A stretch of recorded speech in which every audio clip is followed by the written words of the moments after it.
Do do do do do do. I'm here, finally. Sorry about the wait.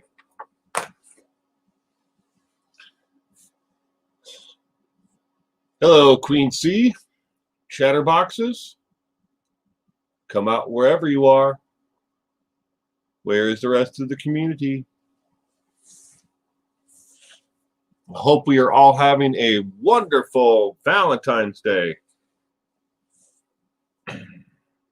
I am trying to, at the same time right now, I'm trying to upload the podcast. I'm trying to upload the podcast for mine and my wife's channel for the Taco Podcast, but it's been lingering at 24 minutes now, saying it's processing. I love YouTube. I do. Oh, I see you. You see me. Welcome. Not My Verbiage. Welcome. Maggie May, Scott B, Ann King, and Soccer Mom of One. Welcome to the Valentine's Day Sunday evening live stream. Tonight, we're going to play Killer Trivia because it seems like the most fitting thing for a Valentine's Day special, right? Marcia, welcome. I am doing fine. I hope you are doing fine, Marcia. Linda, welcome. Happy Valentine's Day. You got snow? I see you. You see me? Yeah. Well, we got snow too. We had about I'd say about a 30, 40 minute span today. It snowed for 3 days straight, and then we had about a 40-minute window where it stopped snowing, and it's now coming down pretty good right now. Originally they were expecting 2 to 4 more inches. Now it's 4 to 6, and it could be up to 9 more inches by Monday night late. So, and we normally around here we get 3/4 of an inch and people lose their freaking minds. But yeah. Not My Verbiage, no snow, just ice. I guess it's or just cold. Well, my sister, she lives up in the Hastings. Well, she lives in Hastings, but she has a home there. But she also has one in Minnesota, up in. I'm trying to think what the name of it though. The damn city. It's a tiny little squat of a town.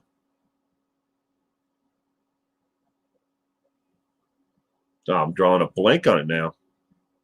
Stacy, Minnesota. I'm like, ugh. But and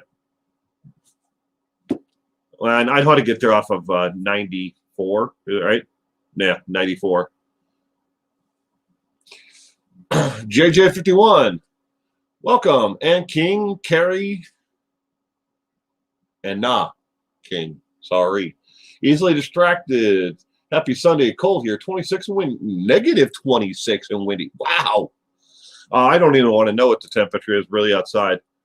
I got my space heater going right now because it's right now. I'm sorry about the noise from it in the background, but it's probably the most economical for this little space that I'm in. I don't want to heat the entire building because I'm only going to be in here for the live stream. But never heard of it. And sorry, not Anna. Marcia, never heard of it. Of Stacy, Minnesota. Don't worry, most people haven't. Hastings, Minnesota is down by the Twin Cities.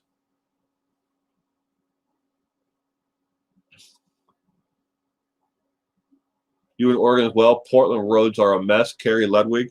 Yeah, well, what we're getting right now, if you're in the Portland area, you're probably going to get this wave because it's coming in right now. Because they're coming in like this over, well, right. So I can put this in the camera. So here's Washington State, here's Oregon. It's coming in like this across the state of Washington. So Portland's over here, so it may actually miss Portland. but it's definitely going to get the Dalles, and everything that way in Oregon. Stacy is 30 minutes from you.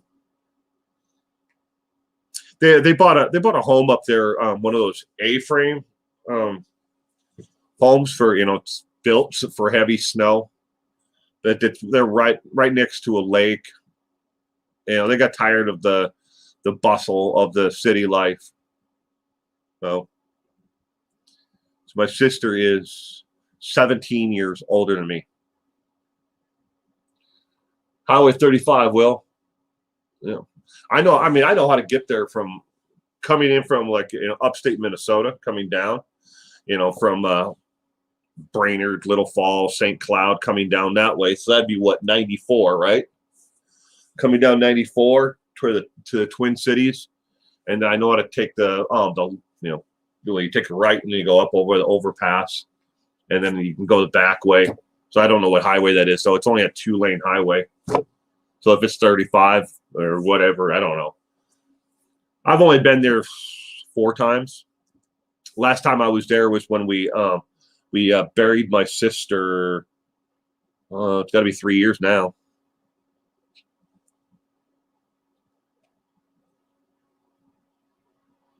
My brother lives in Harris, Minnesota, right next to Stacy. Yeah, I'm not too familiar with that area at all. I mean, the Twin Cities, know it like the back of my hand. And all the suburbs around there. But my screen is black, no sound, no video. I'm sorry. I'm here. I hope everybody else can see me. The internet right now is not being my friend. Let's see, I gotta check on this, see if it made any change. Wow. 1 second. Add this end screen here.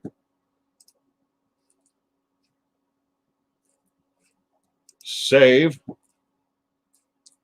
Next.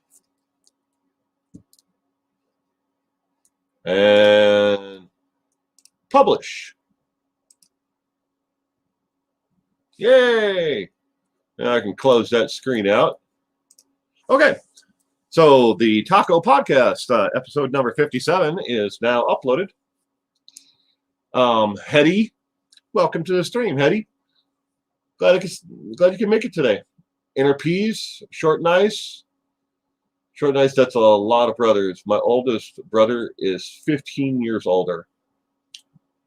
You having a good Valentine's Day? I'm having a great day. You live in Maplewood?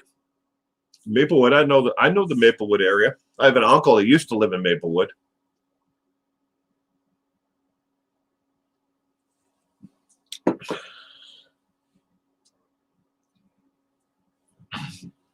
It's fine for Soccer Mom of One. She can see me and hear me.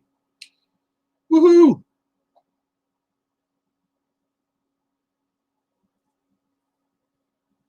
Are you having a good day, Valentine's Day? Yeah. Me and my wife didn't do much for Valentine's Day.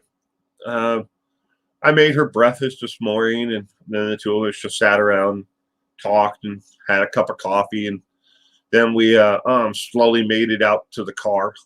Slowly because we had to shovel our way out to the car. And then I shoveled the driveway while she sat in the car and got it warm.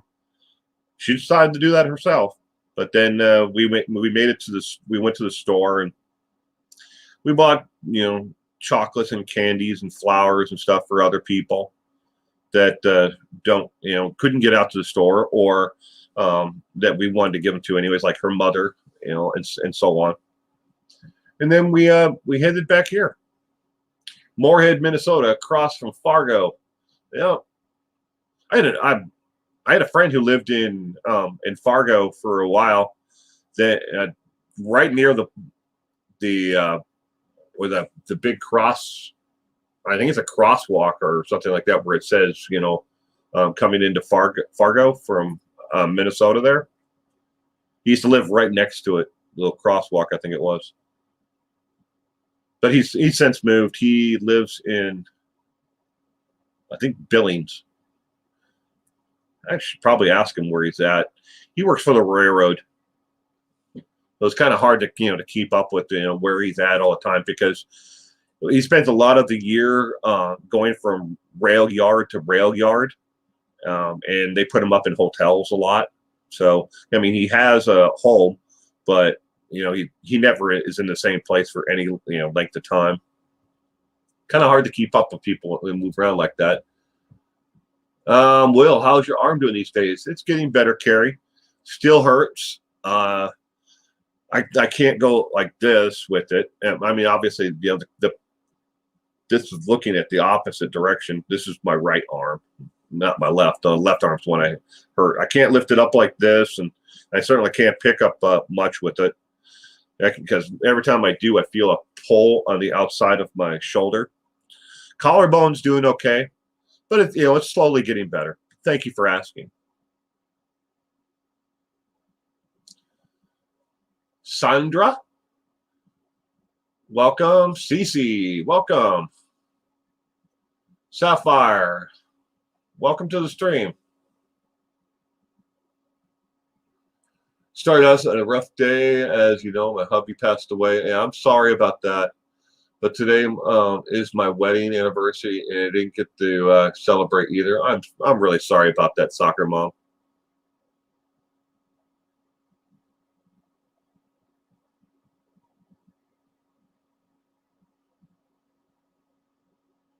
One on TV and one on the phone.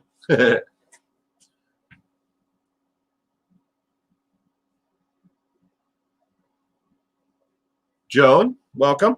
All right, who wants to play a little bit of killer trivia? Yeah, most of these questions are pretty easy to answer.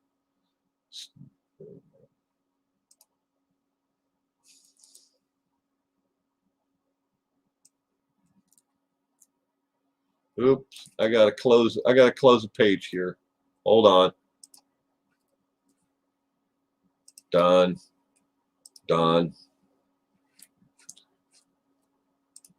All right.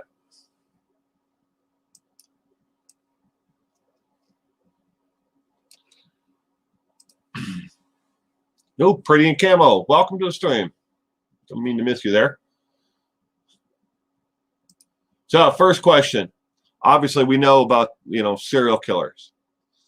When was the term serial killer formed? All these are multiple choice, by the way. 1970s, 1980s, 1990s. When was the term serial killer first coined? That's an easy one. I'm pretty sure a lot of you will get that one. Serial killer. The coin. When was it first coined?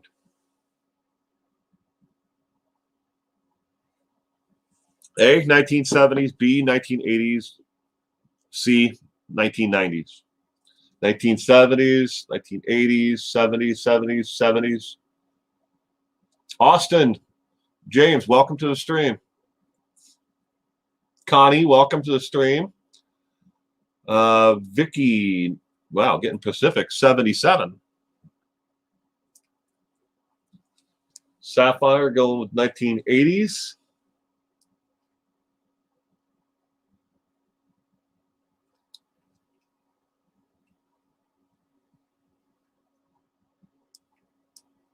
Top Cop.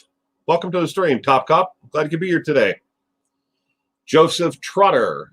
Welcome to the stream, Joseph Trotter.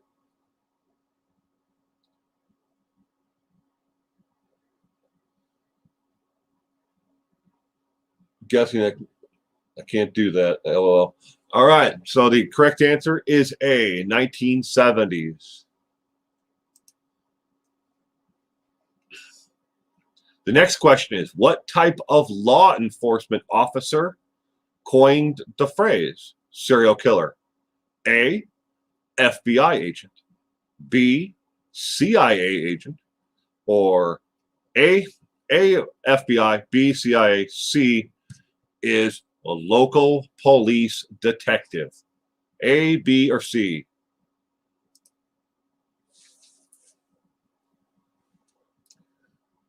Roya?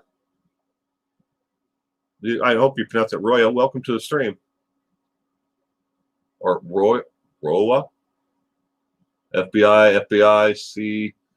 C, FBI, C, C, C. A lot of guesses for C.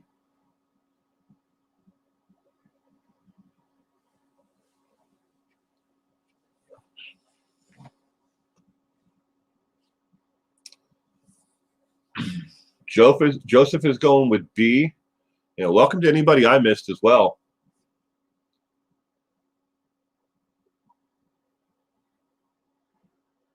Not my verbiage is changing it to A. FBI easily distracted, FBI. The correct answer is A. An FBI agent coined the phrase serial killer.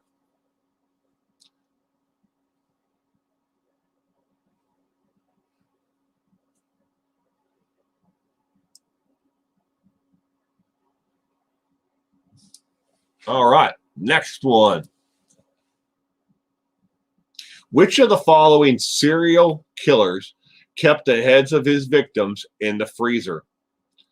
A, Billy the Kid, B, Jeffrey Dahmer, or C, BTK? Which serial killer kept the head of their victim in the freezer? Billy the Kid, Jeffrey Dahmer, or BTK? Wow. Y'all are quick. Wow, a lot of B, Dahmer, Jeffrey Dahmer, B.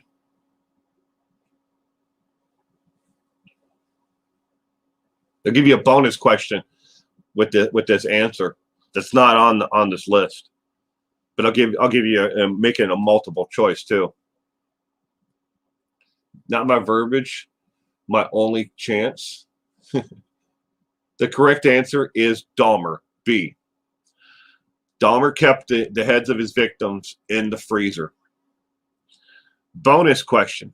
This is not on the list, but I just happen to know it because I have a warped mind and I actually read about this stuff every day. But bonus question.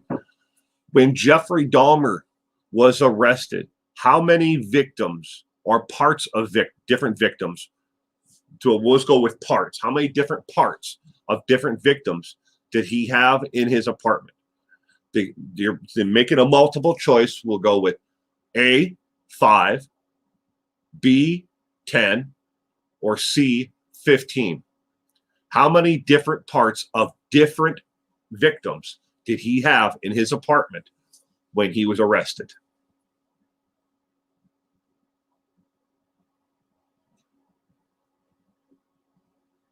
Linda Harper going with 9. Carrie 15.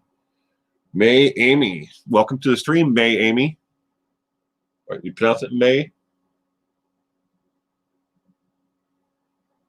Well, I hope I'm not making it, pronouncing that wrong. C is the right answer. 15, 10, B, C, 15, A. The correct answer for everybody who is wondering is C, 15. He had the parts of 15 victims. They assumed they're 15 victims, but some bones were cut up into small pieces, and the original DNA analysis from what they were able to extract bone marrow from came to 15 victims. They do not know if they were actually really 15 different individuals, but there were 15 different profiles that were found. Because you have to remember, he kept some of his bodies, of the victims, he cut them up into small pieces, and he kept them in 55-gallon drums in his apartment. He actually had one victim that he kept in the shower for the longest time, and he just showered around him. He had no place left to put him. That's pretty bad when you run out of places to store your victims. Yeah, extremely gross. All right. Next question. What was the serial killer Metal Fang, Metal, M-E-T-A-L, Metal Fang, mostly known for? A, he had a pet wolf. B, he had white metal teeth. Or C, he had a group of aggressive dogs.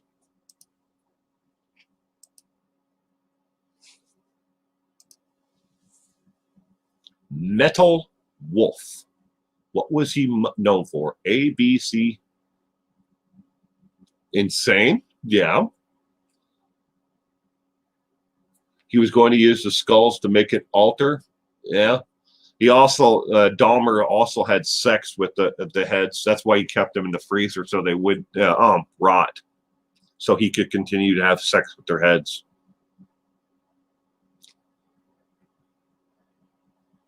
You're going with A. You got C. Boo, back to 0. A, B, B. I'm going with A. B. I don't know. And King, B. He's a crafty one. BPE. Welcome to the stream, BPE. C is the right answer. Inner P's. Austin's going with BB. Inner P's. Hedging her bets is going with A, B, and C. You can't be wrong if you go with A, B, and C, right? You're going to get it. Carrie Ludwig is going with C. Easily distracted, going with teeth.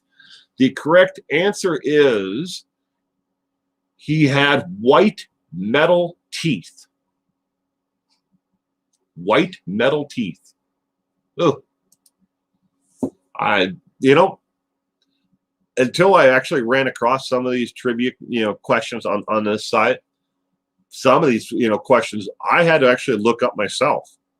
I didn't actually know what he was known for. I know he had aggressive dogs, and that would have been my guess. So C would have been my guess until I started reading into it. And he used to keep the dogs on the property, so nobody would come in and find out what he was really doing on the property. That's why. But he did have aggressive dogs, but he was more known, and they called him Metal Wolf because of the teeth. Well, Marcia, if you want a very interesting but disturbing read, you can look him up on Google. There are quite a bit, and you can find it on Wikipedia as well. There's an entire Wikipedia page that goes into his victims and everything else on him. So CC knew he had mean dogs. Good evening, Debbie. Welcome to the stream, Debbie. Glad you can make it tonight. Everyone in the chat, hope everyone is great. I hope you are too, Debbie. I hope had a wonderful Valentine's Day.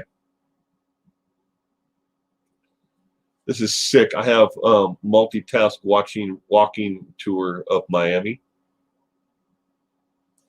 I have to have a multitask walk tour of Miami. Oh.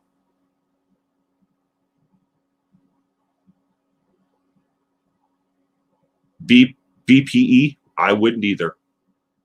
He wasn't a very nice individual, and there were very few people, unless they were really sick and sadistic, really liked the guy. Carpe diem, welcome to the stream. Making a cup of coffee for this. I got my coffee right here. +2. All right. So next question.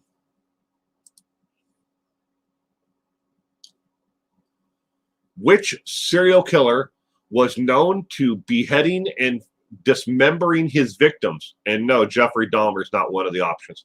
Which serial killer was known for beheading and dismembering his victims? The correct, not the correct answer. I can't give you the correct answer. I got to give you the options first. A, BTK. B, Son of Sam, or C, the Cleveland torso murderer. Which serial killer was known for beheading and dismembering his victims? A, B, or C?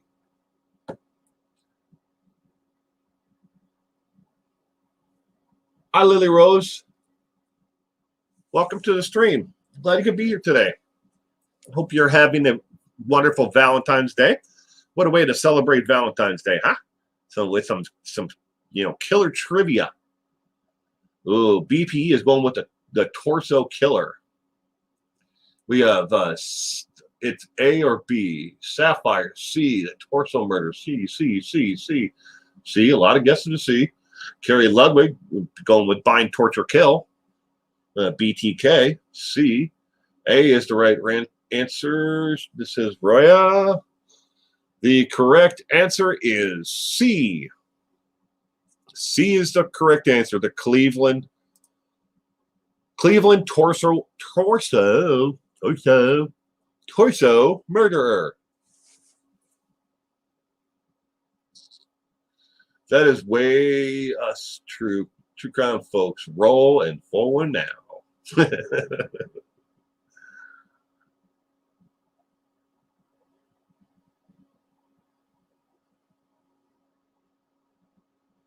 Not my verbiage. This is chatterboxes. Okay. I had a feeling because I remember the shrug trotter. So I kind of had an idea that, well, it's like either maybe that or your Joseph husband. I thought Joseph. I'm like, well, okay. You can still run videos on your phone. Yeah, +3 and King. Easily distracted. CTM Cleveland. Never heard of him? Oh, man. That's there's a lot on the case itself, not too much on the individual on him. He's in my notebook here. Not that one. Yeah, that is my general notes.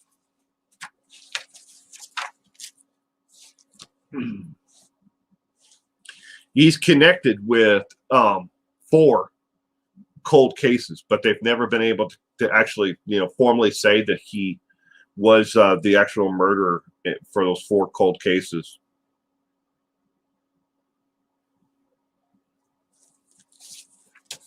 He was sick man. Yep. Yes, husband. Do you think he killed the Black Dahlia? No. No, the Black Dahlia, I think, was somebody who might have been connected with the movie studio. I can't remember what his name is, but he was rumored to be in the area for something else, and I think it's somebody that they looked in the wrong direction the entire time. But then again, they also didn't really care about her all that much, did they? Nasty snowstorm in Louisiana. Yeah. Man, we're getting pummeled here too. I hope you stay safe out there. Interpedes chatterboxes. Yeah. Well, Interpedes, we knew her. She used to, her first name, her old screen name was Shrug Trotter. So then she changed to Chatterbox, then Chatterboxes. But she's still the same good friend. All right, let's go on to the next question. What is the difference between a mass murderer and a serial killer? Mass murderer and serial killer. What is the difference between the two? A serial killer is more skilled. B, a serial killer lets time pass between each murder. Or C, a serial killer murders all the victims in a short period of time. What is the difference between a mass murderer and a serial killer? A serial killer killer is more skilled. B, he lets time pass. Or C, he does it very short period of time. What is the difference between a mass murderer and a serial killer? Oh boy.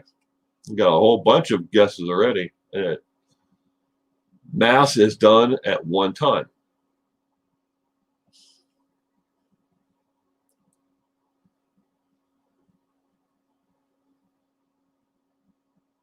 We got a room frozen water.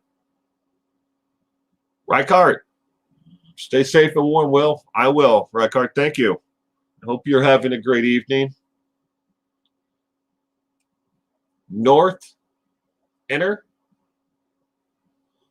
may have been Weinstein who did Black Dahlia. Nah. No, Weinstein wasn't a killer. Weinstein just used his power and position to get what he wanted from women his entire life. Well before he ever got into the movie studio and production and that side of it. He was using women all the way back, from the couple of old people who, well, old people, we're all old, but people who went to school with him said he was always, he was using people to, as a stepping stone, and leveraging information against them. So it really wasn't all that surprising when he did it. It's just surprising who he did it to. Alpha female. Mass murder is someone who kills a bunch of people all at once. Serial killer is over time. Alpha not female. Alpha femme. Correct. The correct answer is C. B.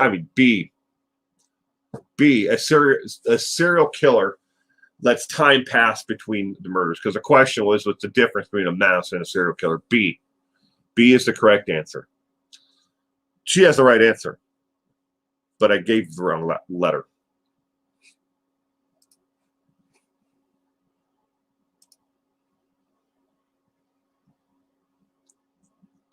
Serial is done at one time.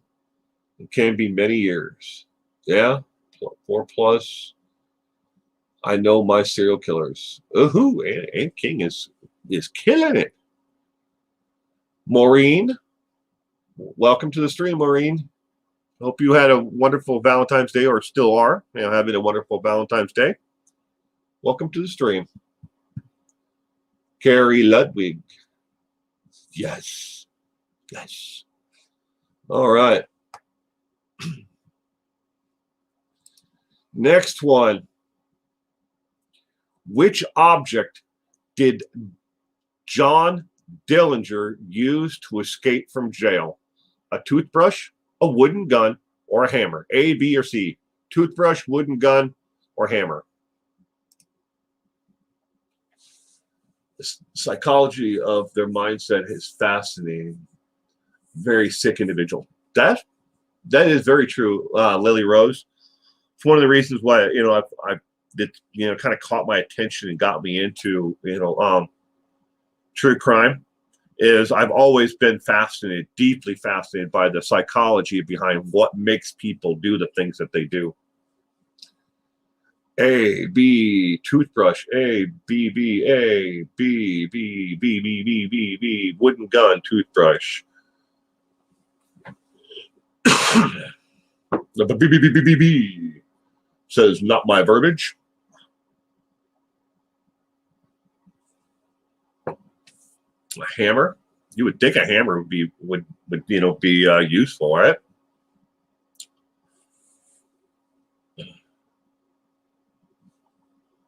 Well, you'd think a hammer would be useful, but the correct answer is a wooden gun. And he carved it himself. Carved the gun himself out of a piece of scrap wood. It actually looked, not that bad. He painted it and everything else, well, stained it so it looked more like a gun.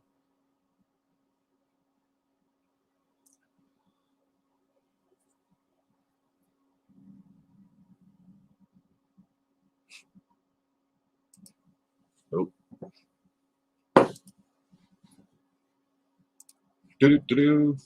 Damn, you answer it before I got my answer on. Oh, I'm sorry, Sarah. And welcome to the stream, Sarah. I hope you're having a great day today and a wonderful Valentine's Day.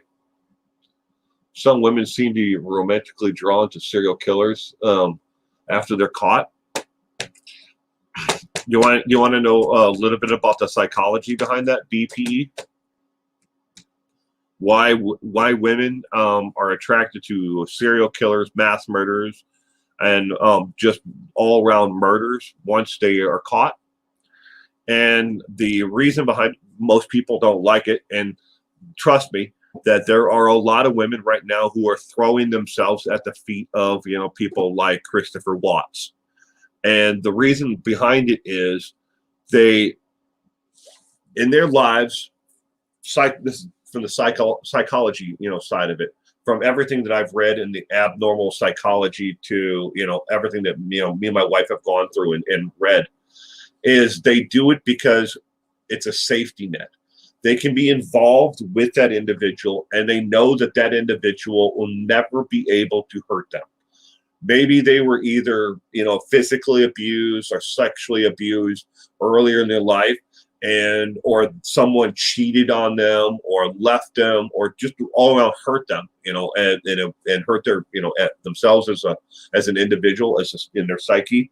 So they find the attraction of being in a relationship with someone where they know they're always going to be there, locked up in that little cage, and they're never going to be able to hit them. They're never going to rape them. They're never going to scream at them or cheat on them or anything. And they feel the safety net of within those parameters. So that's why they do it. And some of them, are really deeply, scarred and need, a lot of therapy to get past it, but most don't. When we've read a lot about it, and it's scary because they live lives, they work, they carry on, they just like everybody else out in your community, except for they're carrying on a long distance or maybe a short distance relationship with someone who's never going to go out, but it's somewhere in the back of their mind, they know they're never getting out, but they always keep that hope alive that this person's going to get out, even if they have like 6 life sentences and 109 years on top of those 6 life sentences. They still have that glimmer of hope, that maybe someday.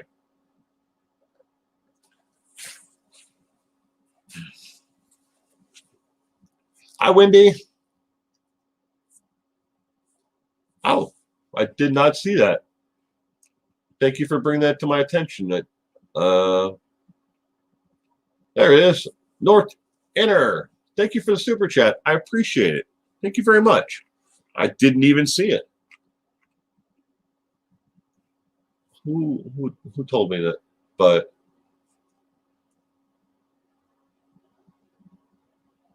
that went by so fast. I didn't even see it. But thank you again, North Inner. Catherine Chapham. Clapham. I really can read, and I can use the English language. Clapham. Sorry, I did not mean that. Welcome to the stream. I hope you're having a wonderful Valentine's Day. Thank you, Carrie. I finally made it, Wendy, to the live. Well, all right. We're playing Killer Trivia. So next question on the Killer Trivia. Timothy McVeigh killed up to 168 people because he was angry at the actions of the government in which event? Timothy McVeigh. The incident at Ruby Ridge, the siege of Branch Davidians, or the Iraq War? Which one drove poor little Timothy to kill 168 innocent people with a fertilizer bomb? Oh, and don't forget the children who were in the daycare and nursery downstairs.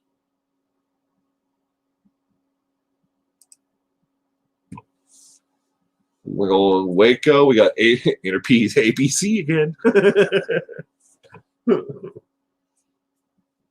B. Ruby Ridge. Oklahoma, Iraq War.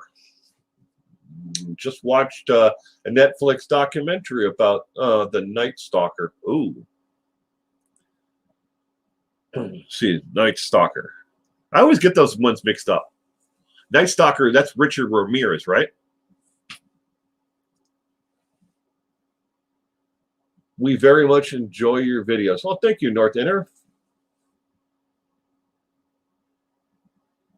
Thank you very much. I live 5 minutes from there. From Waco. With Branch Davidians and David. That was David's last name. Doesn't matter. He's dead. Colleen 41. Welcome to the stream, sweetheart. Colleen, Connie, Kelly. Yes. North Inner. Thank you again.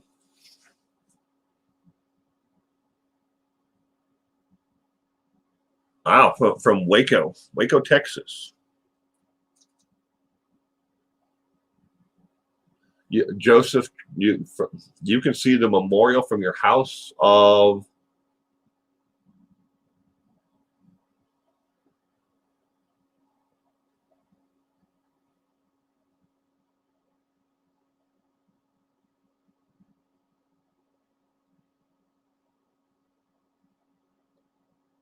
the Oklahoma City bombing. Really? I didn't know you were that close to it. I'll buy that theory. Will David Koresh? That's what it was. David Koresh. Thank you, Wendy. All right. Well, the last question was Timothy McVeigh killed 168 people because he was angry at the actions of the U.S. government in which event? A, Ruby Ridge, Branch Davidians, or the Iraq War? The correct answer is C, Iraq War. Yeah. He was upset over the Iraq War.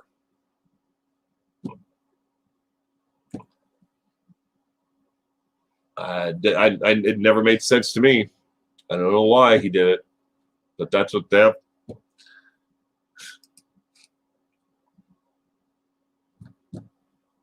Well, next question. Which of the following factors is not used by criminal experts, criminologists, to classify a serial killer? A, motive, B, social patterns, or C, method of killing? Which of the following factors is not used by criminal experts to classify serial killers? And we're talking about those who study criminology. A, B, or C? Deb does readings. Hey, Mr. Gemini. Hello, Deb. Welcome to the stream, Deb. Hope you're having a wonderful Valentine's Day. Vicky Carpenter's B, social patterns. You know, I think Inner Peace is going to get 100% on this multiple choice if she keeps on guessing A, B, and C, because she can't get it wrong. She's getting the right letter, A, B, or C. Ruby Ridge and King. Could you repeat the options again, please, Will? Yep, I can. Which of the following factors is not used by criminal experts to classify serial killers? A, motive of killing, B, social patterns, or C, method of killing? Speaking of those who are criminologists, which one do they not use for classifying a serial killer? Hey, from Arizona. Hey, Salty. Are we playing again? Yep, we're playing Killer Trivia.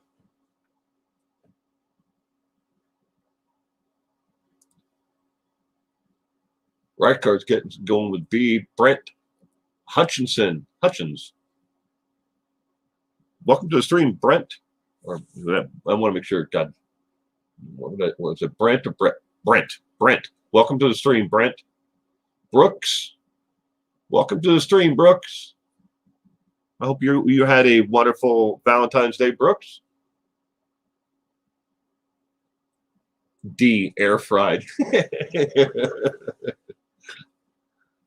Cement shoes. Welcome.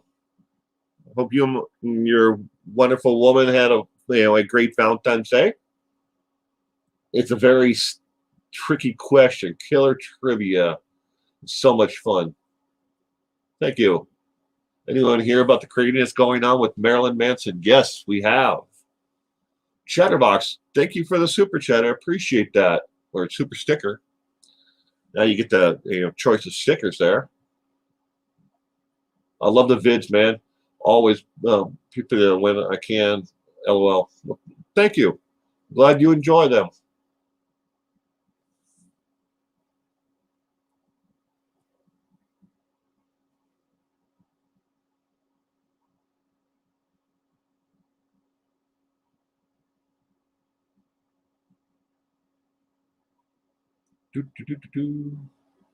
So. I'm sorry I missed you, So. Welcome to the stream, So. I hope you had a wonderful day today and a happy Valentine's Day, or still are, but welcome to the stream either way.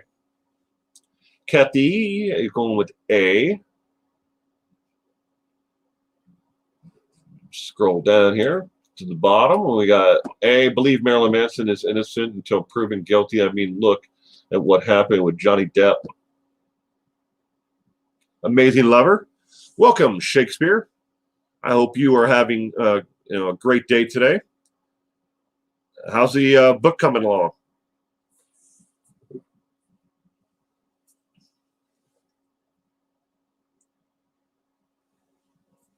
I did. Thank you.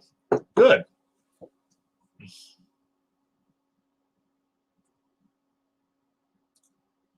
Thumbs up for Will. Don't forget to smash that like button down below. Give it a thumbs up. Thumbs down. A lot of people are actually really confused about that.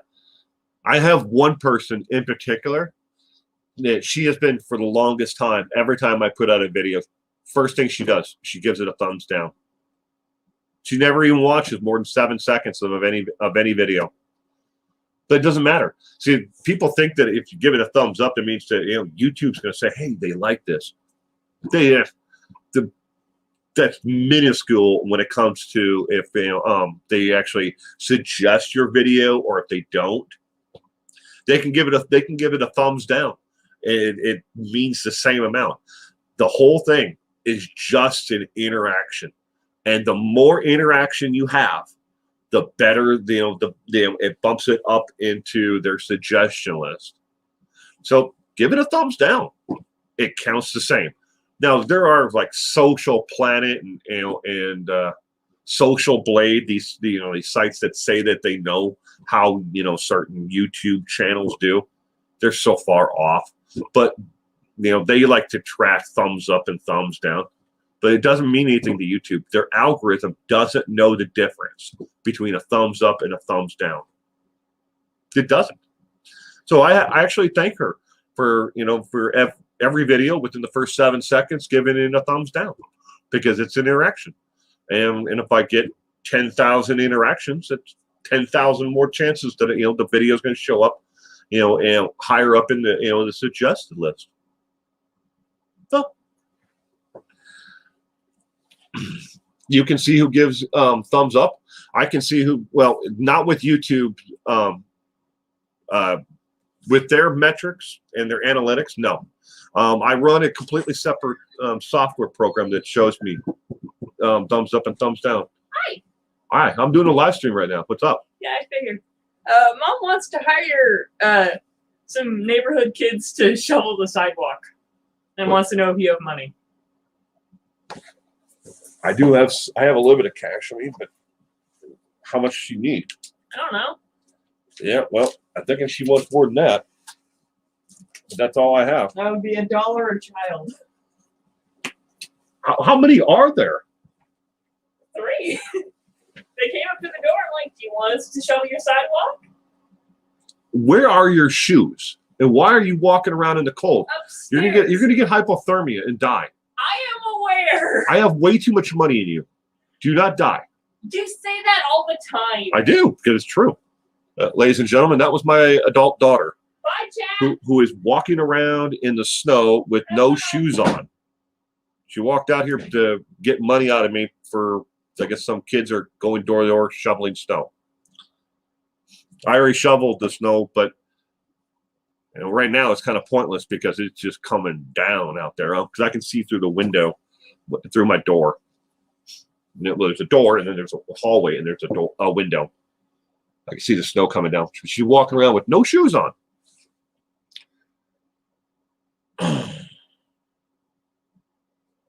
But yeah, back to what I was saying. So not with YouTube's algorithm, you cannot see who gives a thumbs up or a thumbs down.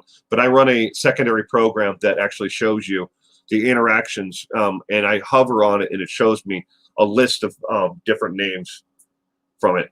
YouTube has it; they just don't show that data to people because you can go down one of these metadata. Well, yay, that's somebody's keyword that they love to say, metadata. But you can go down one of these metadata holes for days and get lost. It's a spiraling, downward, drain. So I don't pay much attention to it. I can use it. I can look at how long, the interactions are and how long people are watching and when they're watching. And I can break it down by age group and demographic, around the world. There's all kinds of, stupid things you can get lost on. And they just make it more, they add more and more and more to it. YouTube does. Because some people really loved it, that kind of interaction, and that data. I don't know why, but they do. So, all right. Shelly Williams, welcome to the stream. Not the metadata. Yeah, we all know who the metadata person is. Oh, no, it was your daughter took Canadian lessons. I was shoveling in flip-flops today. Really? That's not good. Yeah. She's always doing crazy things like that, though. Walking around in the snow with no shoes on. I'm like, you're going to get frostbite. It's 6 below. Wind chill is 30 there, Shelly Williams. Wow. Well, anyways, Shelly Williams, welcome to the stream, and I hope you had a great Valentine's Day today, or still are.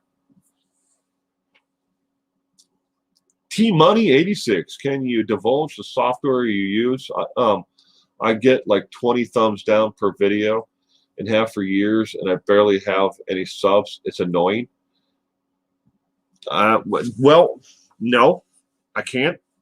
Because it's not something that you can buy off the shelf. I can tell you, I can't do that either. Let's say I could give you his name, the guy who made the software. I got to think about that for a minute. It's a good question.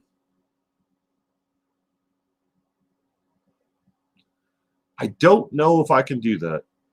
I don't, because you can't get the software off the shelf. I mean, you can sign up for like TubeBuddy, and other ones that will give you more of the analytics that I was talking about. But TubeBuddy doesn't do it. But Rich, he used to be with TubeBuddy and Channel Analytics. But just to hear what I said, in that context right there, if you start searching TubeBuddy and Channel Analytics, you'll eventually stumble across what I'm talking about and what the software program is that you can run. But when it comes to thumbs down, do what I do. Just turn it off. Trust me, T-Money. It's just a tiny, tiny little bit where you need, if you want to focus on something that that is going to help your channel in growth and everything else.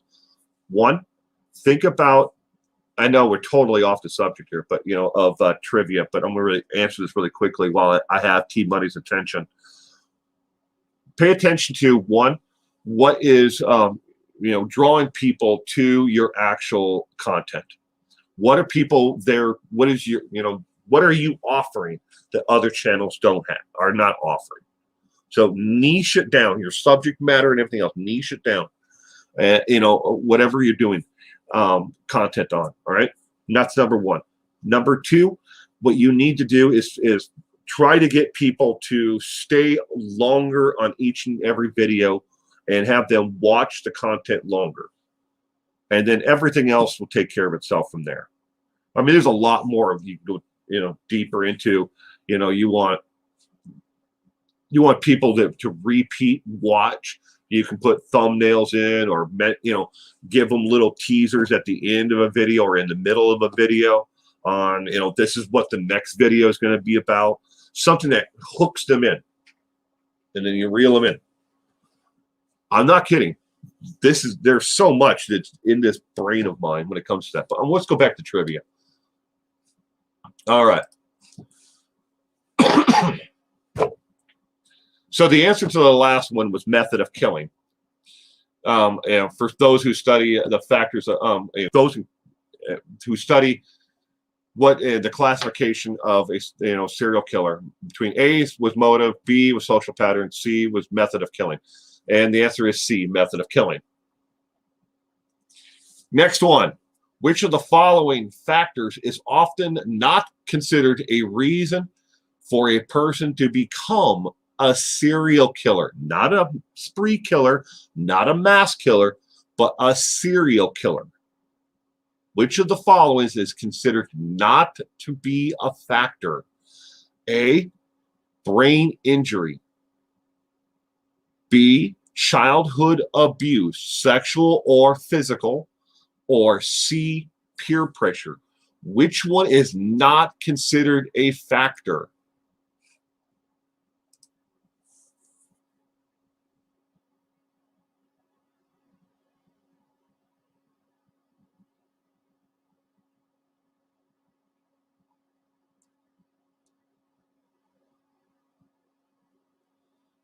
Deb does readings. There's pluses and minuses to that, as well. If you're monetized and you run have a video that's 12 minutes long, and you can do mid-roll ads. So you can break it up at mid-roll 5-point mark. So you can actually make one video and have two different subject matters or two different parts of it. So, but yeah. So the mid-roll ads, and it's like, but you get to, if you're monetized, you can actually place that right at the, at the 5-minute mark, and then, and then another commercial, so it'll be a commercial, and then another 5-minute video, all in one video, if you're monetized. I try not to use it, but I keep on unchecking the stupid box, but it keeps on turning itself on. I think it has something to do with my my settings, so, but that's just me. Will is running dirty on his software, LOL. All right, so we got A, and Brent, welcome to the channel membership. You are by becoming a channel member, you have access to 146 videos that nobody else can see, that are just on my channel right now for channel members only. And we also, because me and my other personality, I do a live stream once a month just for channel members and for Patreon members as well. So we first weekend of the month. Where can I find them? Short and Nice? If you go to if you're for the channel member, go to the main page of on YouTube, where it's got my banner for now, and scroll down from there. Underneath that, you'll see. Hang on, let me hold on a second. I'll tell you what it exactly looks like. It's going to play a little jingle that I actually own the copyrights to, so don't worry.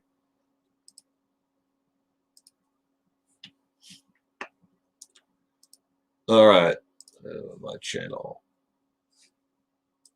Oh, oh, oh. Okay.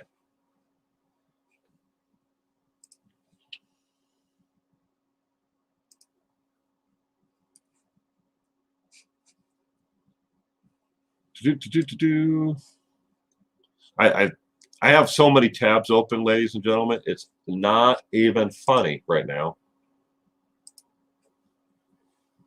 Okay, so you go to where the banner is, where it says 411 now, and then you have just below that you have home, video, playlists, and community. If you click on playlist itself, it'll bring up, it says channel members. And when you click on the channel members, or you can just scroll down even farther. But channel member videos, 146 videos available to members of this channel only, automatically updated once I make the videos just for channel members. Most recent videos on there are on Scott Peterson case and viewer questions, and about a boy from Pennsylvania who unfortunately was very well neglected and beaten and died at home, and his parents just didn't care about him. But those are the most recent three. All right, so back to the question. The answer, well, first the question again, because I'm just babbling away. Which of the following factors is not considered a reason for a person to become a serial killer? Brain injury, childhood abuse, sexual or physical, or peer pressure? The correct answer is C. Peer pressure is not a factor often considered a reason for a person to become a serial killer. Here's one that may give people a little issue. Is which serial killer murdered 30 women between 1974 and 1979? 30 women. A. Charles Manson.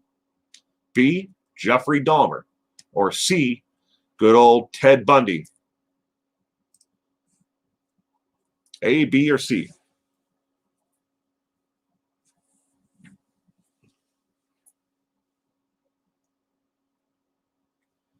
Yep, Scott Peterson doesn't deserve to take another breath. That sick son of a...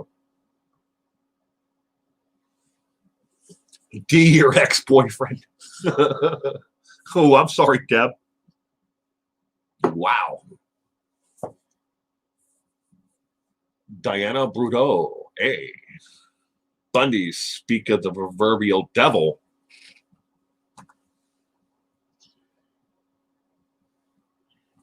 Has anyone seen the documentary on hospice in prison? It's pretty good.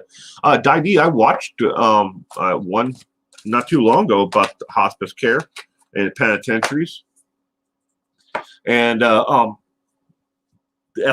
that's kind of what hospice care was, end of life care was what Richard Little went through. Yeah, I mean, they knew he was going to die. He spent most of his time in the last year of his life in the actual infirmary hospital there where he was.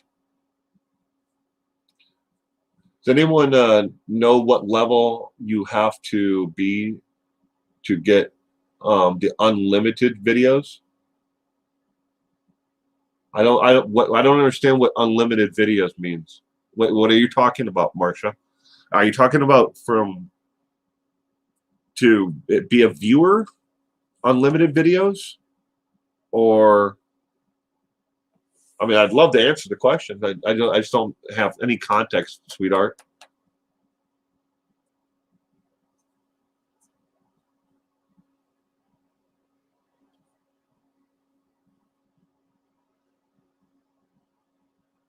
Top Cop, I was outside the prison when Bundy was executed.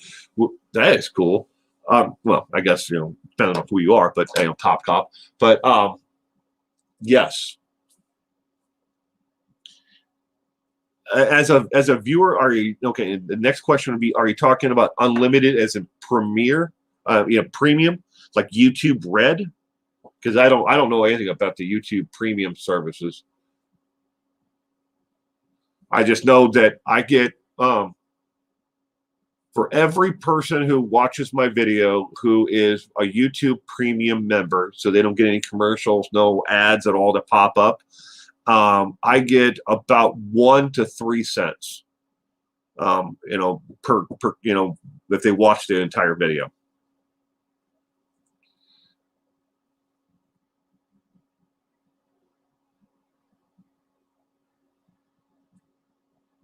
Does it shock you that there are guys who've been locked up since Kennedy was president? Not really, Shakespeare. Not me. $9.99 a month.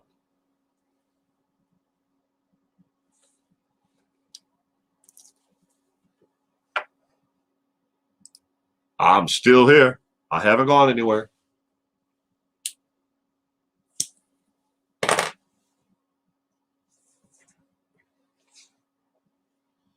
Kathy is guessing C.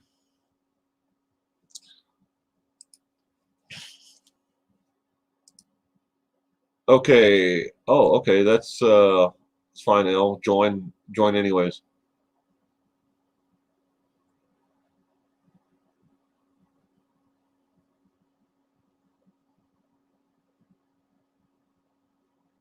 Well, there. I watched the Shakespeare. I watched the thing about a guy from, I think he's in South Carolina. He got sentenced to over 1,000 years in prison. They couldn't give him a life term, so that he got sentenced to enough stuff that added up to like 1,000 years. The funny part was that they actually gave him like a parole date. It's like 2060 something, like 600 from now. It's like almost 600 years from now before he's eligible for parole.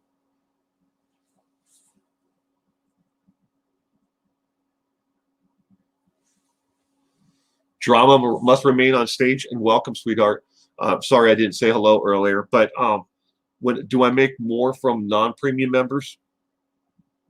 Not really. I mean, okay, it took me 2 years to make $50 from YouTube Premium. People watching YouTube Premium.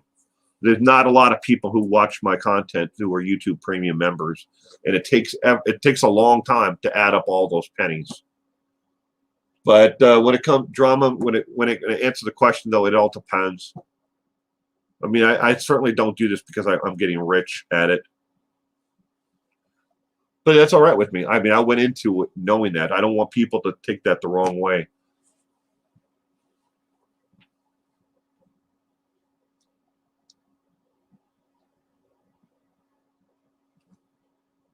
Video about Richard Kukowski would be awesome.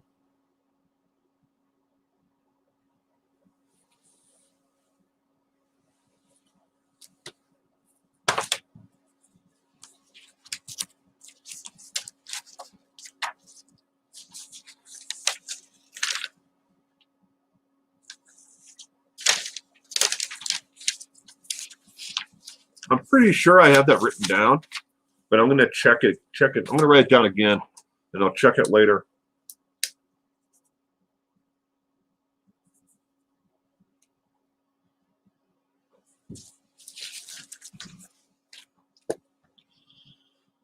Anyways, the last one we know, obviously, was Ted Bundy. Next question is, which serial killer often dressed up as a clown? We all should know this one, right? And worked charity events. A, Ted Bundy. B, Charles Manson. Or C, John Wayne Gacy. Which serial killer dressed up like a clown? Oh, Marcia, welcome to. Were you asking about my channel? Unlimited. As a channel member, you get unlimited. All the videos, every video. There is no level, and it doesn't matter if you're the low end or the high end of channel membership. You get everything, Everybody gets the same thing. The only difference is the higher end level tiers of channel membership. They get exclusive access in to be able to ask me questions and help from me to set up their own YouTube channels. That's something that I offer just at the higher tier. But at the lower tier, everybody gets all the videos. You get access to all the live streams. You get the discounts on, fan gear. You get everything, Marcia, everything. I thought you were talking about YouTube in general, in YouTube Red and Premium, but my channel membership. Oh no, sweetheart, you get everything except for the access to get one-on-one help to set up your own YouTube channel. That's basically the only thing you don't get with, unless you go to the highest tier. So I'm really sorry I didn't understand your question. Gacy, C. Welcome to the channel membership. I'm sorry. God. But welcome to the channel membership, Marcia. Anyways, I really appreciate it. Thank you for joining. But like I said, I was telling Brent earlier, you now have access to 146 videos that nobody else can see. So I hope if you want to binge watch them, you can go to the playlist and you can click on the first one and then it'll start playing every one of them endlessly. So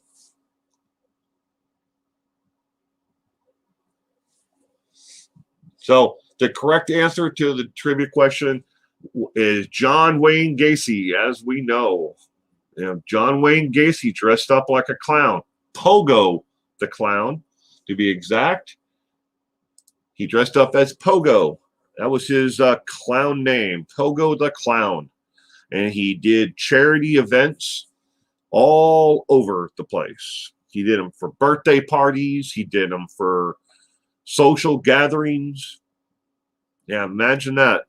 John Wayne Gacy dressed up as Pogo the Clown coming to your child's birthday party. That would have been fun. All right.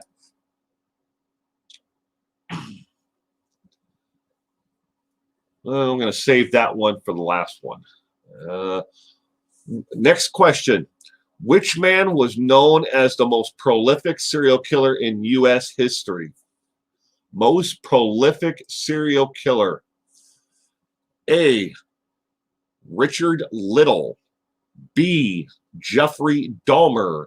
Or C. Gary Ridgway. Most prolific serial killer. Richard Little, Jeffrey Dahmer, or Gary Ridgway. A, B, or C. Samuel Little. Samuel Richard Little. They're still not sure, when it comes to his bio. Interesting thing about him, since you guessed him first, since I'll talk to you directly, is they're still not sure if he really did grow up where he did, or if he really lived with his grandmother or anything. They know for a fact his mother was a prostitute. That much has been, able to be documented because they know who she was. But his mom bounced around a lot. So did he grow up with grandma and grandma only, or did he, spend time with mom? He kind of flip-flopped on the stories about where he grew up and who raised him and what his real name is. If you look at his booking information for all the times that he was incarcerated, there are several different ones that have different middle names for him. But most people who've tracked it, looked into his past, we believe his middle name is most likely Richard. So what we got here? We've got C, C, C, C, C, A, C, C, B. So it's Little. C, C, C, C, C, old Sam. And we have A, inner P's. That would screw up anyone. Yeah. Well. Gary Ridgway, Green River Killers, Seattle area. Ridgway has written me twice. 2 times he's written me. I wrote him once, and he wrote me twice. A lot of weirdos come from California.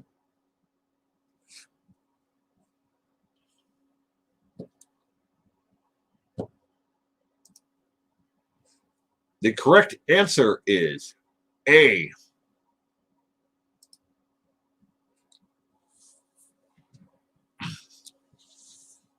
Samuel Little, most prolific serial killer.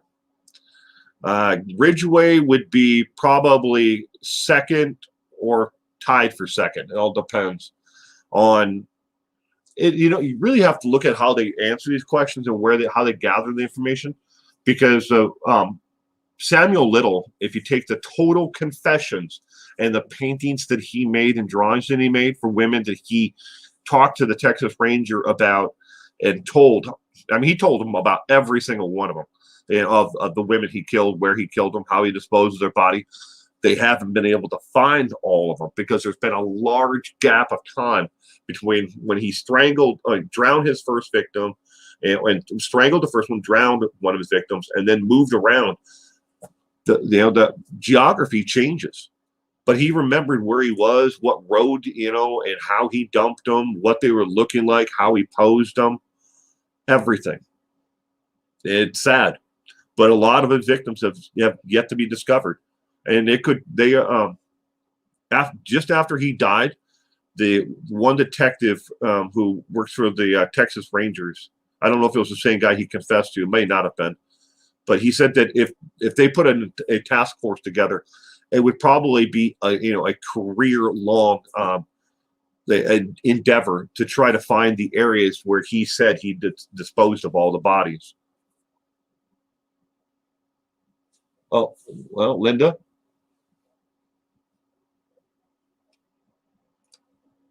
I asked 5 times. I didn't see your question, Linda. Let me scroll up. Have you done anything on Ed Kemper?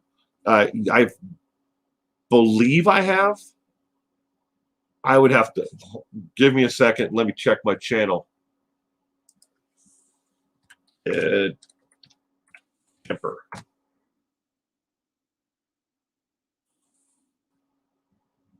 That's not my channel. That's YouTube. I'll answer the question. I'm sorry. I wasn't trying to ignore you. I just didn't see it.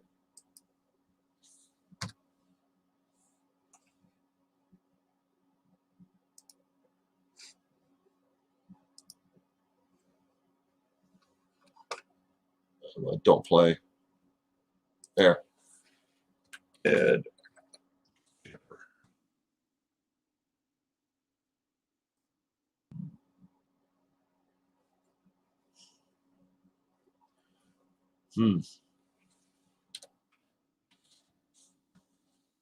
It does not appear that I have, or at least I've never released anything on Ed Kemper. I'm terrible at this. I was telling everybody the other morning on live stream, I make in a given month, I might make 40 videos, and I might release 20. And a lot of times, I'll watch them and rewind after I've made them and edited them, and had them ready to be launched. And then I'll decide, you know what? I don't like the way I did that. I stumbled on my words. I missed something that I should probably put more emphasis on. Remove this, cut this part down. Something, in my mind, I'm always second guessing myself that way. And then I'll delete it, delete the video, and then I'll get the file back out, and I'll sit it down in front of me, and I'll go through it again, and I'll start to rewrite a script. Sometimes I'll reshoot the entire video. Or other times, the file will just sit on my desk, and I'll never actually get around to it. And then when the stack gets so high, I'm like, well, I don't remember what I was thinking about this, but I've already deleted the video. So, I mean, but I've read a lot about Ed Kemper. But I really didn't. I'm sorry about missing your question.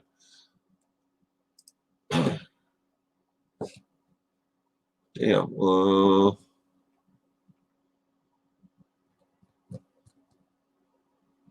I never answered the last one, did I?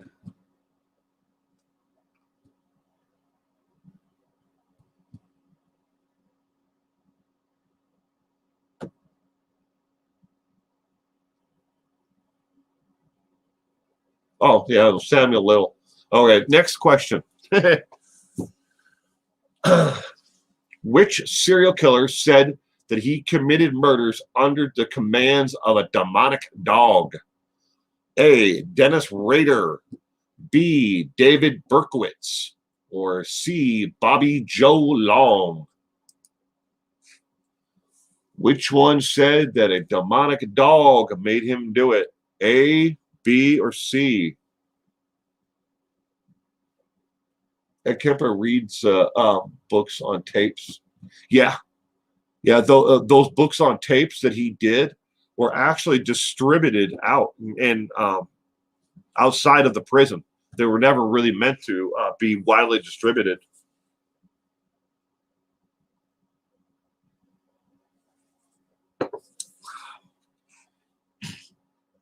Well, we got B. Berkowitz.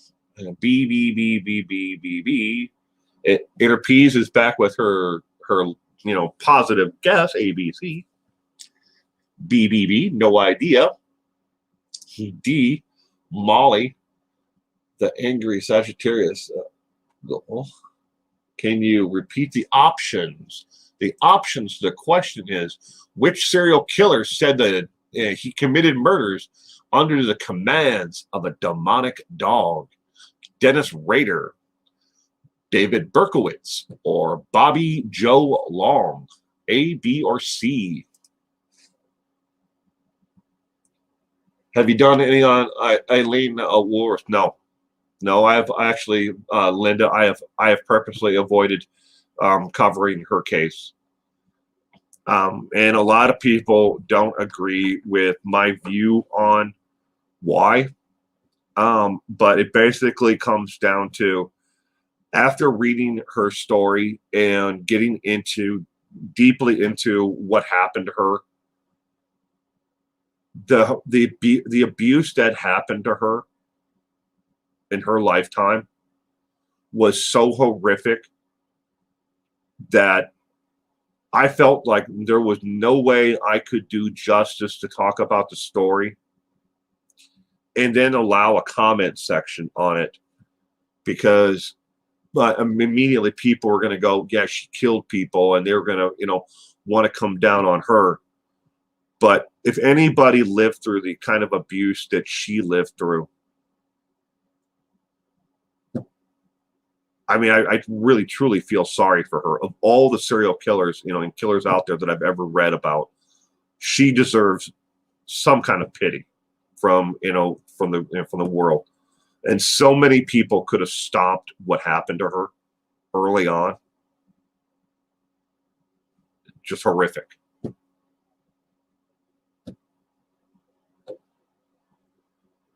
Horrible childhood life. Yeah, she did. Berkowitz, C. Feels like she had no choice in this world.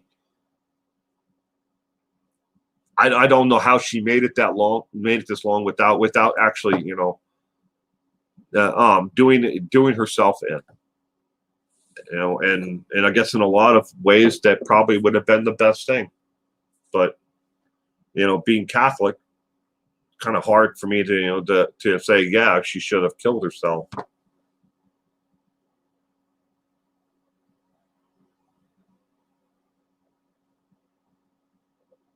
So yeah, Marcia, she really did have a very tragic life, growing up. And I guess right now, she's in a better place, right? So the correct answer to the last trivia question was David Berkowitz. A demonic dog made him kill. Demonic dog.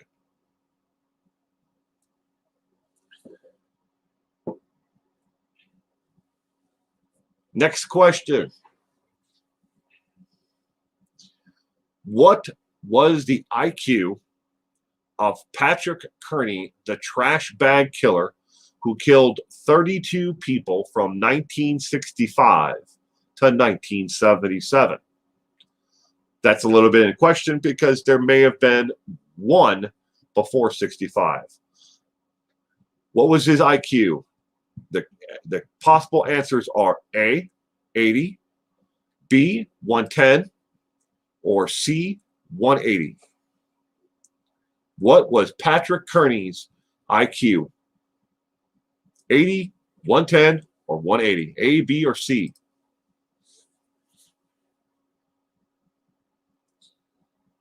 We have C, ding dong, I won Starfire. C, 80, 180, 80, 180, C.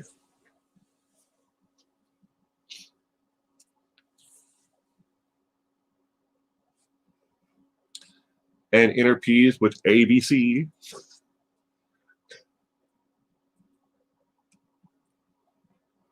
The correct answer is C, 180. Top Cop guessing at 80. Well, 180.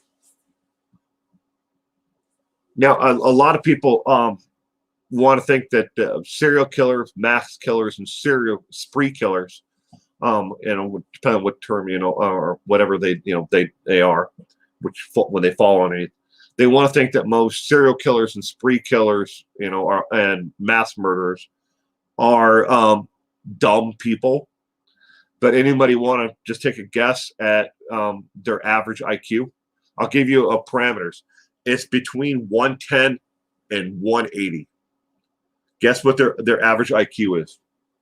For all those out that have been out there who've actually taken the IQ test. There's a couple who've never taken it. I said that it was 180 because you seem impressed.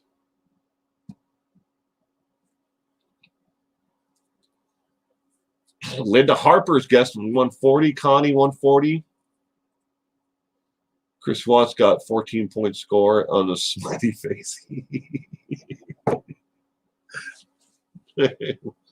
170, 150. Most serial killers are very intelligent. That they are. Ooh, Austin's going with 143.5. Reichardt 180.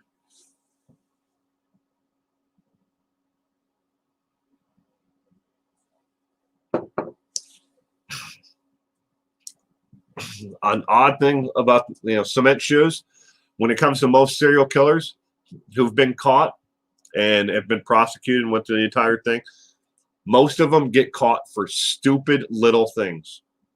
If it one little mess up. Do serial killers have a choice to take an IQ test? Yes, Sarah, they do. That's why I said there's a couple who've decided never to take it, but we know that both of those gentlemen, are very intelligent. They get careless, yeah.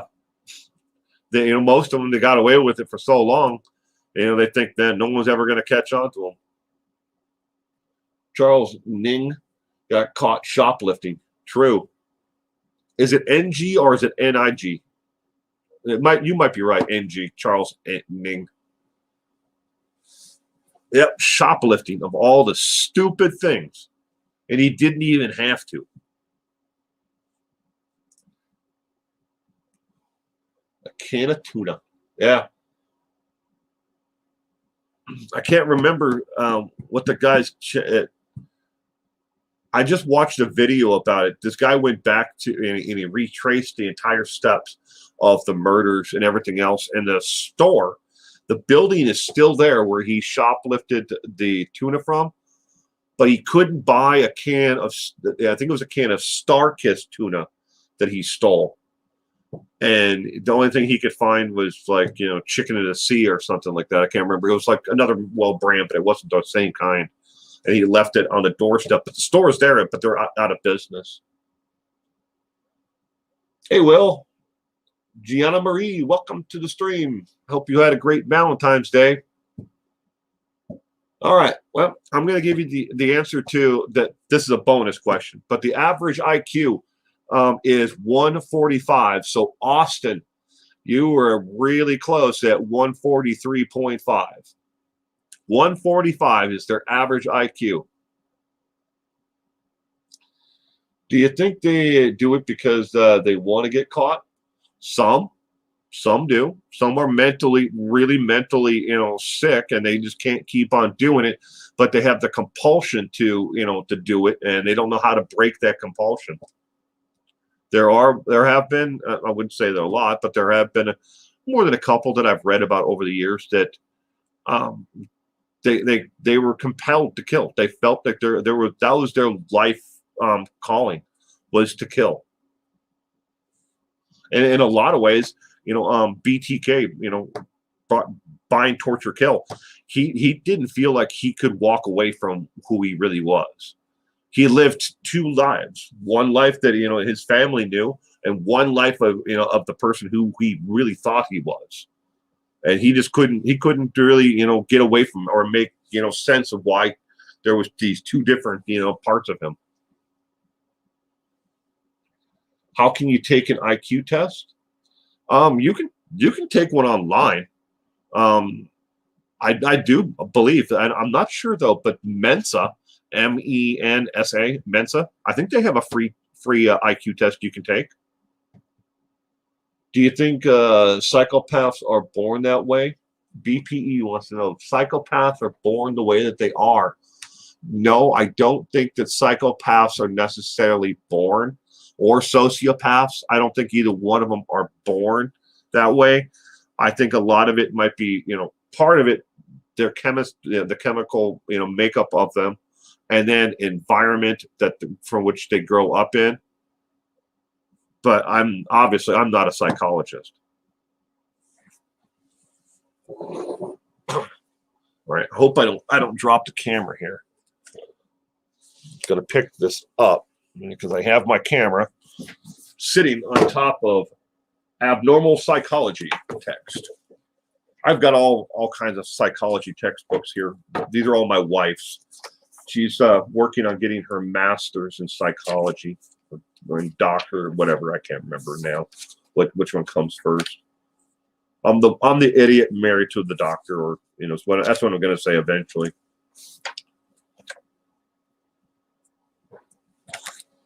Got to put on the spectacles because, well, I can't read without them.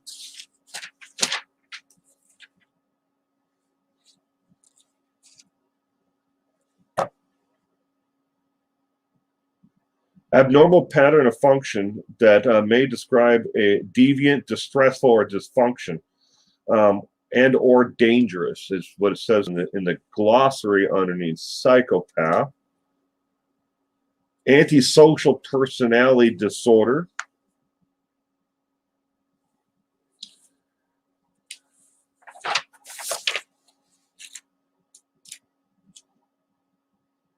All right. Just quickly looking it up.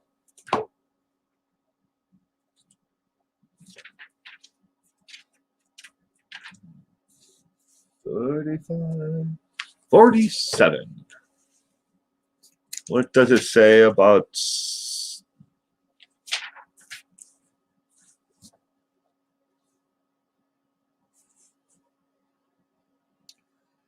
It says that it's an internal issue, biological and interpersonal discrepancy between past and presence.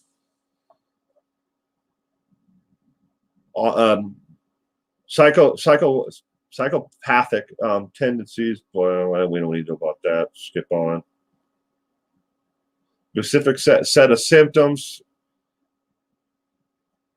abnormally functioning brain chemistry.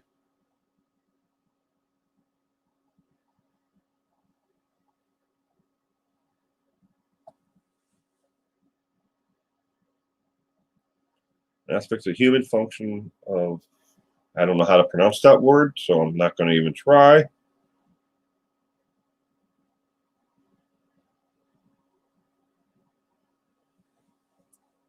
So basically,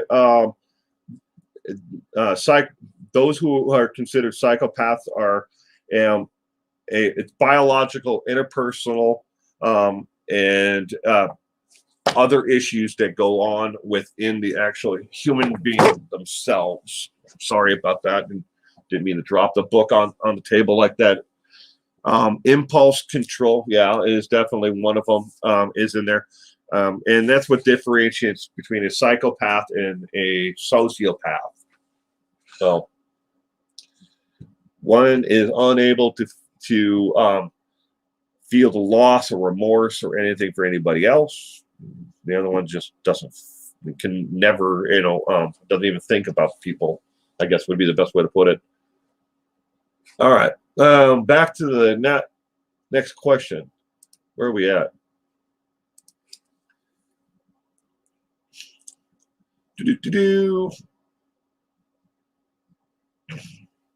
Well, this should be an easy one for most of you.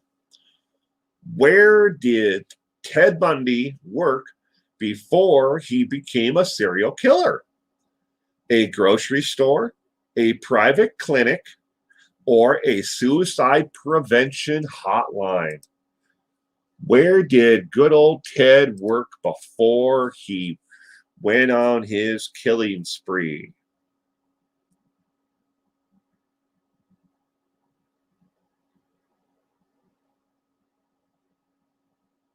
Ed Kemper memorized all the questions would be asked so he could get out of a mental institution. Cement Shoes says suicide hotline. We have C, B. Terry Furman. Hi, Terry. Welcome to the stream. I hope you had a great Valentine's Day, Terry. Suicide prevention hotline. Oh my God. C, I think it was. Wow, I'm hopeless at this. Lily Roaston. Drama remains on stage. C, Carrie, suicide prevention hotline. We need a full one now. Q and A. Like, what's your IQ, Will? I don't know. I know a lot about everything and nothing at the same time. Bundy worked with Rule. Yep. And Rule. But where did they work? Where did they work? Did they work at a grocery store?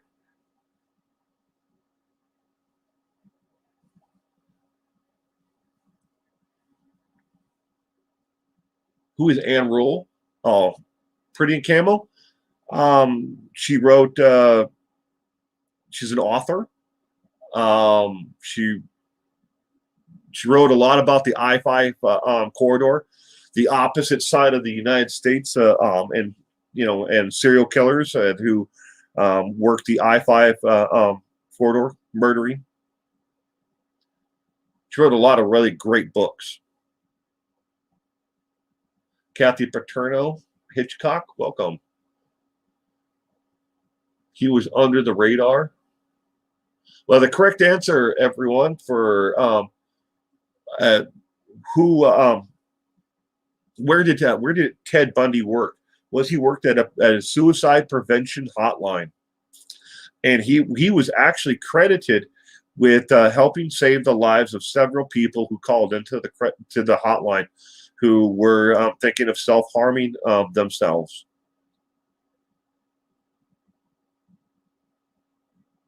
Yep. True crime writer.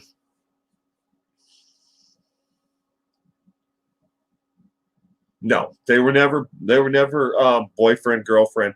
They worked next to each other. One was in one cubicle and one was in the other cubicle. next to each other. Love Anne Rule.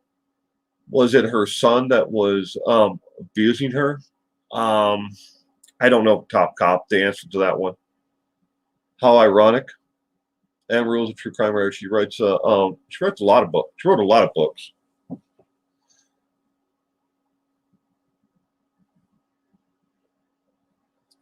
Crazy. Imagine that. Yeah. Yeah, she was she's a great writer. I've been a long time since I've read any of her books. We have a lot of them in the house. I've always been more of a fan of Mary Higgins Clark and Anne Rice.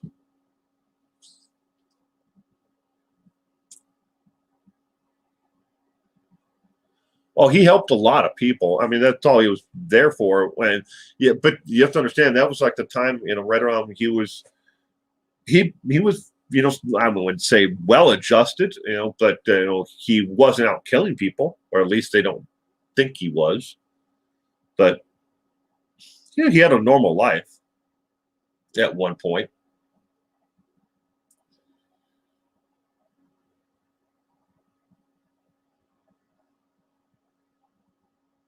James Patterson. You read a lot of James Patterson?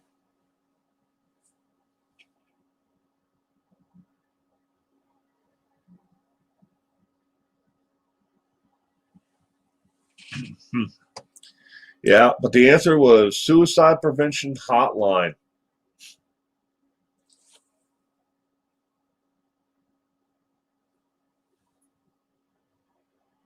All right.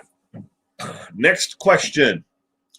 How many people have been considered as Jack the Ripper suspects? How many suspects have there been, to be Jack the Ripper? The possible answers are 50, 100, or 200. How many possible suspects have there been to someone who may have been Jack the Ripper? A, B, or C? I used to read a lot. Read after work to help fall asleep. Third shift. We have Pretty Camo, B. Short Nights, B. Anne Rule's best book to me was Every Breath You Take. Every Breath You Take.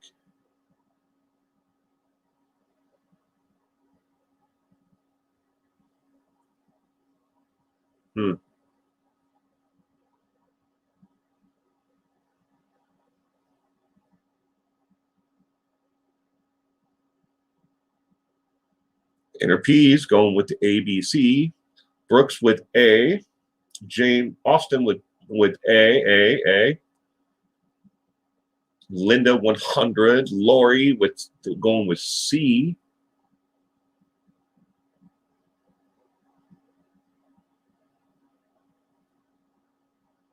$50A. What are the choices, Linda? 50, 100, or 200? A, B, or C? How many people have been possible suspects to be Jack the Ripper? 50, 100, or 200?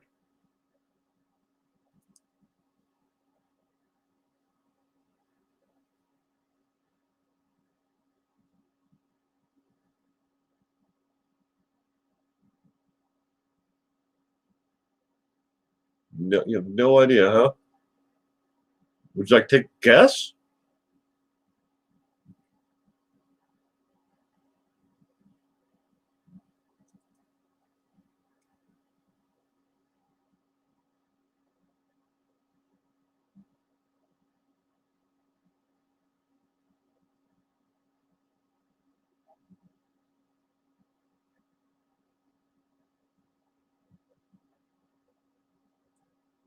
Hey, phone on now. Do you remember when I came on about testing?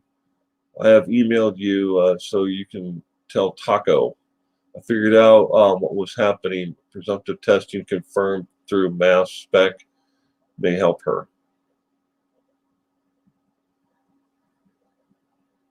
You emailed me, drama?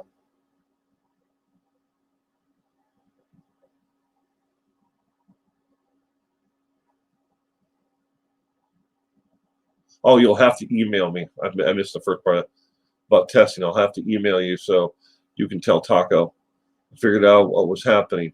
Presumptive testing versus confirmed through mass spec may help her. Well, please do. Please do email me. The correct answer is B, 100. 100 people. Well, it's actually more than that now. I mean, but they come up with a different theory, and another person all the time who may have lived in the area, may have been someone from Scotland or someone who moved to Scotland, might be someone who is from this area, someone who died drowned in a boating accident. There's been all kinds of rumors over the years, and suspects of who Jack the Ripper really was. But the answer is 100.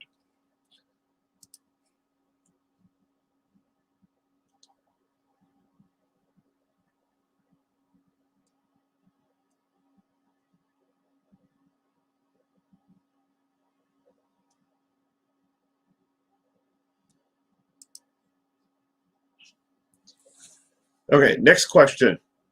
It was often said that Billy the Kid, Wild West days, Billy the Kid murdered 27 people in total. However, how many did he really kill in reality? The possible answers are A, 8, B, 15, or C, 23. How many people did Billy the Kid really kill? They say he killed 27, but how many did he really kill? A, 8, B, 15, or C, 23. Billy the Kid. 8A. Good night, County. Good night, Connie. Thank you for stopping in. Hope you enjoy the rest of your evening. A, B, B, 8. Only 3. Hubby says 8. Lori's hubby is saying 8.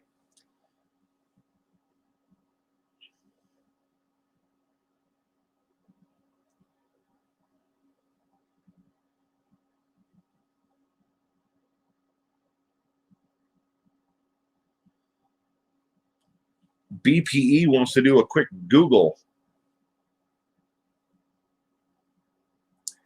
They say he killed 27, but how many did he really kill in the books?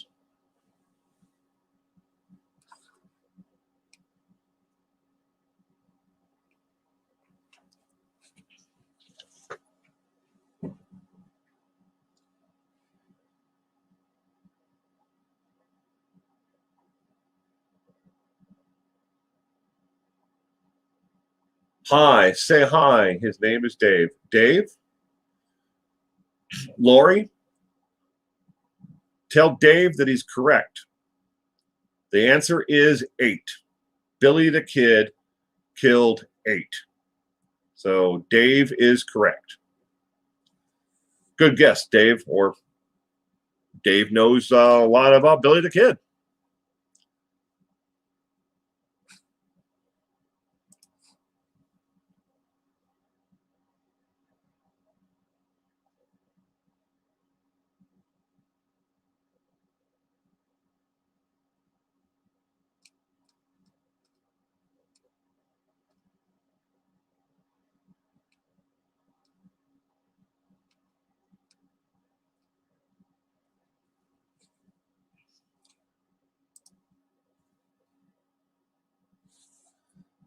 Vicky Carpenter, I'll make you famous. Netflix show Mindhunters had a good portrayal of Ed Kemper. Mindhunters? Tonight, after my son goes to sleep, me and my wife will be watching White Noise and number 3. 23, sorry, number 23. After we get our little boy down, for sleep tonight, White Noise and number 23.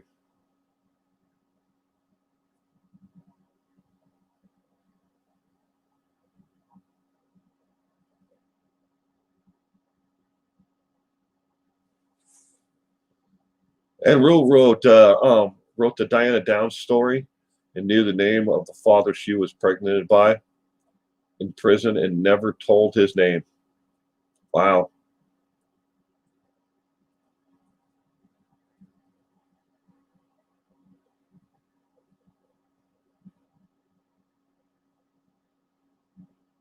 Years ago? Yeah, they're both older, but they're good movies.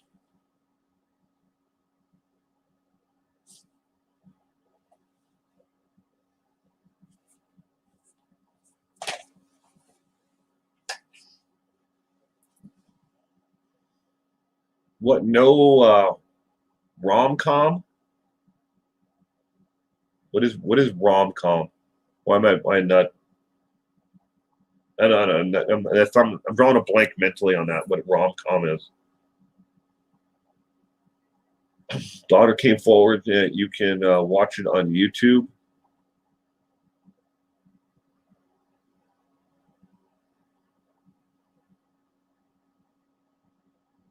Anyone else ever see Babadook? No. Oh, romantic comedy. No. What is rom-com? Romantic comedy. ROCO. The rom-com.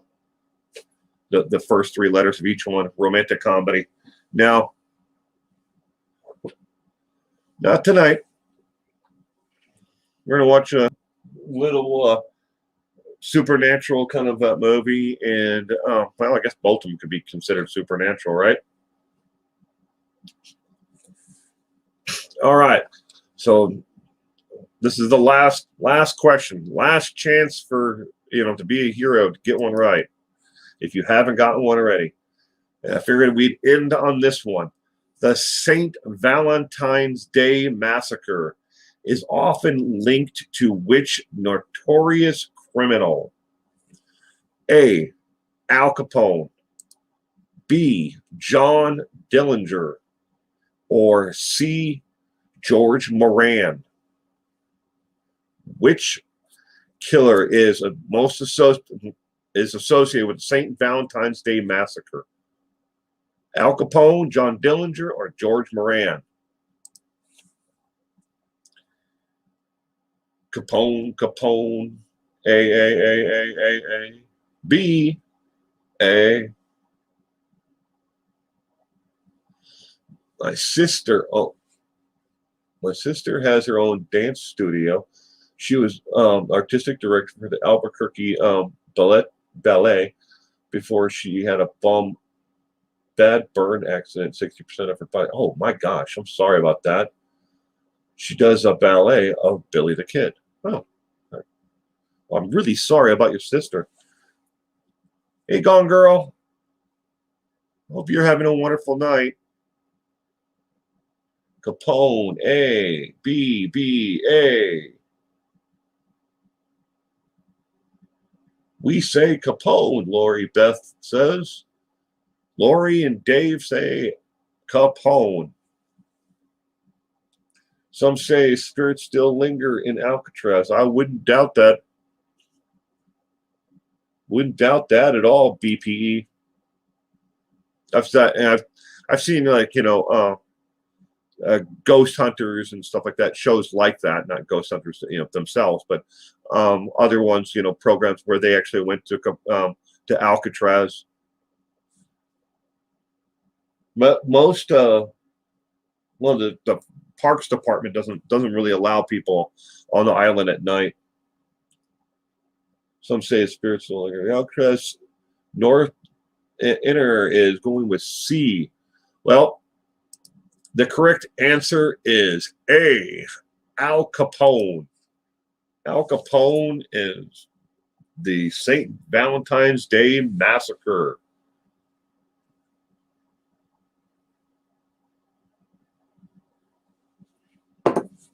Capone was never convicted of murder.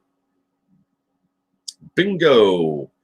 Oh no, correct killer. Yep. Capone went away for tax evasion. Died of syphilis. Yeah. I think in Florida.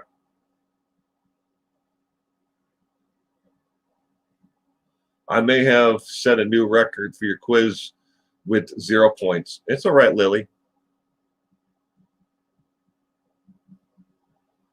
Gloria, I'm doing great. Well, the best I can is what I always say, but isn't Al Capone at Alcatraz? I could be dumb, but not sure. Al Capone?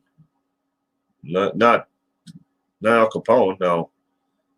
He did time for tax evasion, and I believe he died in Florida, tax evasion or fraud or something. Yeah, that's what they finally got him on. They couldn't get him for bootlegging or doing or fixing games or anything else. Running all the other crooked operations he had going, but they nailed him for not paying his taxes. I think it was tax evasion. You missed two, Austin James.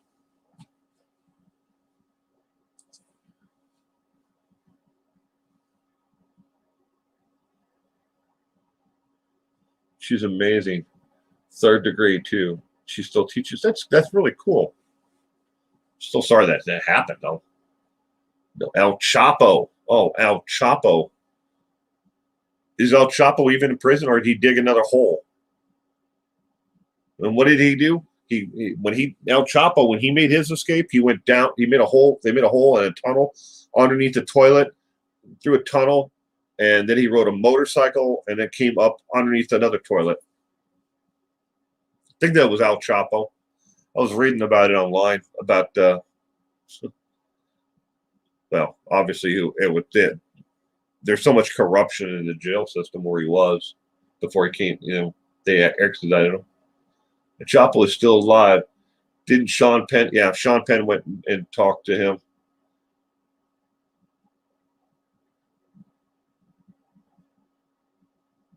Died of syphilis at his mansion in Florida. All right, I was right. Well, thank you, Marcia. I appreciate that. Well, everybody, I have to call it a night here. I really appreciate everybody stopping in and playing trivia with us tonight. And in case you didn't get to enjoy the entire thing, you can watch it and rewind. After this is over with, it'll be on the channel forever. But we do these, not necessarily trivia. We'll probably do trivia next Sunday as well. Everybody seems to enjoy doing trivia. But every Sunday at 5 p.m. Pacific Daylight Time, PDT. We need education on old days, crimes. Maybe you can create videos on Capone or Bugsy Siegel. Well, Top Cop, welcome to the channel membership. Thank you. I hope you enjoy the content. Good night, everybody. Again, and I hope you enjoy the rest of your Valentine's Day. And have a safe and wonderful week ahead. Depending on what the weather is like in your area, North Inner, it was fun. Best from the UK. Thank you very much, Anita. It was fun, and I scored a 0. It happens. Next week we'll try to pick some. I'll come up with. I know I can come up with at least 10 or 15 different ones. Oh, try to mix it up with more that are more relevant. 70s on, and then some. And then I'll throw in some older classics questions. Hey, you guys, hit the thumbs up on your way out. Yeah, Hetty. Good night. In case I didn't say hello earlier, Hetty, if you were in the comments, I hope you had a wonderful Valentine's Day, Hetty. Good night, everyone.